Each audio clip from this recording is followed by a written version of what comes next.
Halo, saya Dr. Diana.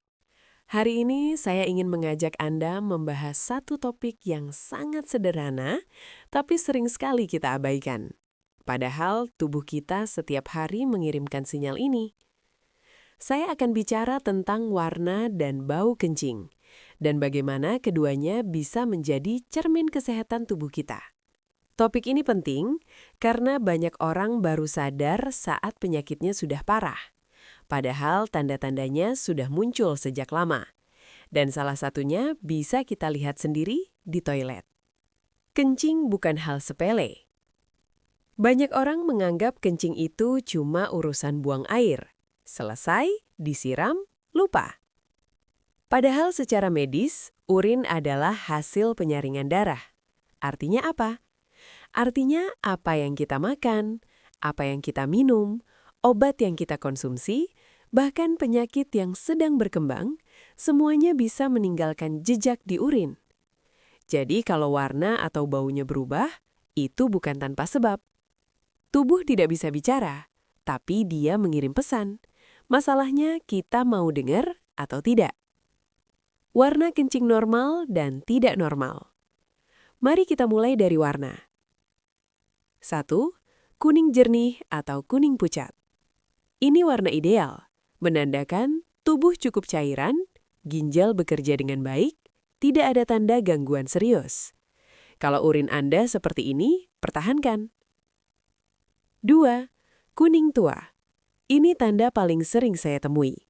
Biasanya artinya kurang minum air, tubuh sedang dehidrasi ringan. Semakin gelap warnanya, semakin kuat sinyalnya bahwa tubuh butuh cairan.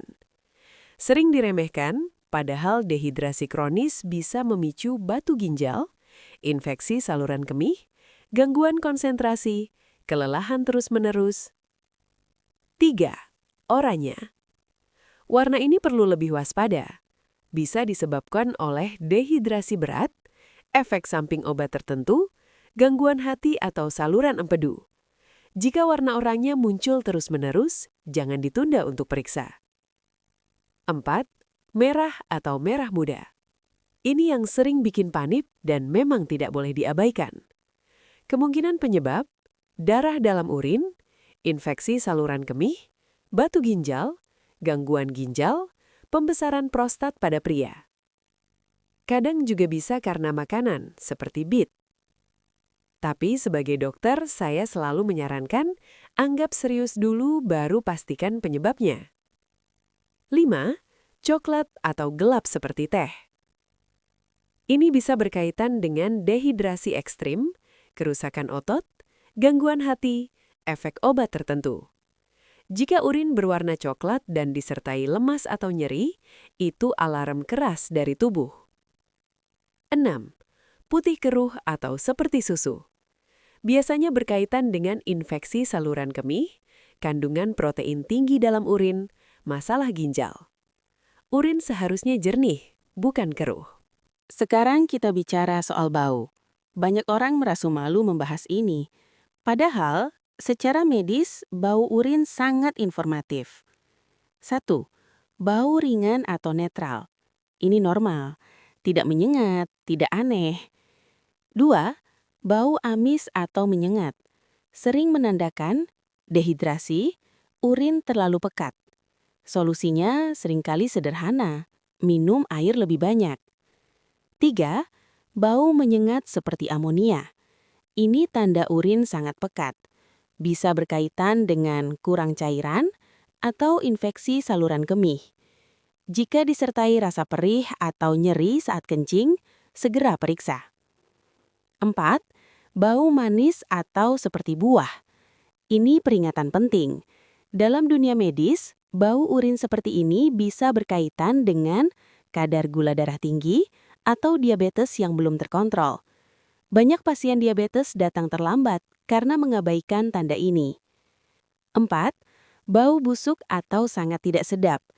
Biasanya berkaitan dengan infeksi bakteri atau peradangan saluran kemih, atau masalah metabolik tertentu. Bau ini bukan normal, walaupun sering dianggap sepele. Kapan harus waspada dan ke dokter? Sebagai dokter, saya ingin menegaskan satu hal penting. Tidak semua perubahan urin berarti penyakit serius, tapi ada tanda bahaya yang tidak boleh diabaikan. Segera periksa jika warna atau bau aneh berlangsung lebih dari 2 hingga 3 hari, ada nyeri saat kencing, urin berdarah, disertai demam, sering kencing tapi sedikit, nyeri pinggang atau perut bawah. Tubuh jarang memberi tanda sekali, biasanya dia berulang-ulang menunggu kita peduli. Kesalahan umum yang sering dilakukan. Saya sering menemui kesalahan ini di pasien. 1. Menganggap normal semua perubahan. 2. Menunggu sembuh sendiri terlalu lama. 3. Takut periksa karena malu. 4. Minum air hanya saat haus. 5. Mengabaikan tanda kecil tapi konsisten. Ingat, penyakit besar hampir selalu dimulai dari tanda kecil. Sebagai penutup, saya ingin menutup sesi ini dengan satu pesan penting. Kesehatan tidak selalu ditandai dengan rasa sakit. Kadang tubuh berbicara lewat hal sederhana, seperti warna dan bau kencing. Luangkan 5 detik saja untuk memperhatikan. Itu bisa menyelamatkan Anda dari masalah besar di kemudian hari. Jangan tunggu sakit untuk peduli, karena pencegahan selalu lebih murah, lebih mudah, dan lebih aman. Saya Dr. Diana. Terima kasih sudah mendengarkan sampai akhir. Jaga tubuh Anda karena dia satu-satunya tempat Anda hidup.